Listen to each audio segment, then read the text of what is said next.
Општина со нешто над 27.000 жители и оддалечена 3,5 километри од центарот на градот, но одсечена со јавен превоз. Секојдневно автобуските постројки се полни со граѓани кои чекаат автобус, но залудно. Дел од нив со часови и на минусни температури во надеж дека ќе пристигне некој од линиите 19 и 20.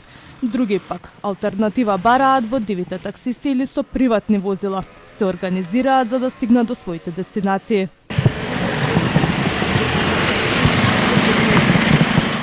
Жителите на оваа скопска општина гневни, раскажуваат пред камерата на Телма. Чекаме пола сат више и нема уште. Тоа е. А ние плаќаме, имаме слободно, и доплатуваме. Ама нема. Само во шутка нема.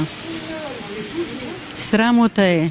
Народ дали има некој болен, може на лекар да оди, мора такса ли да фаќа, а нема. Предходната недела имаше редовни автобуси, значи на 10-15 минути. Сега повторно почна, не знаме што е работава, зашто се прави, дали ме разбирате. Ова е една врста неравноправност меѓу сите заедници во Република Македонија.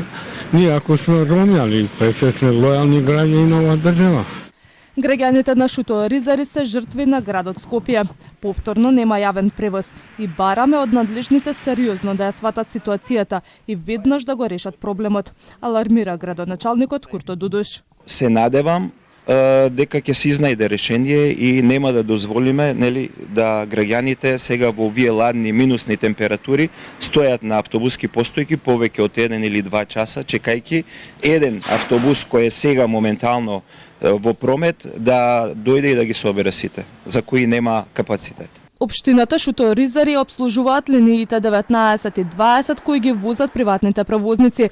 Тие пак велат дека ЈСП има долг кон нив уште од месец јуни, па поради тоа возачите немаат пари да стават нафта во автобусите и со тоа е намален возниот ред на 50%. За Телма велат дека деновиве очекуваат да има исплата на заостанатиот долг, а со тоа и да се регулира превозот. Пред 2 месеци жителите на оваа скопска општина протестираа пред бараките на град Скопје каде побараа од градоначалничката Денила Арсовска да престане да ги дискриминира и да им обезбеди јавен градски превоз.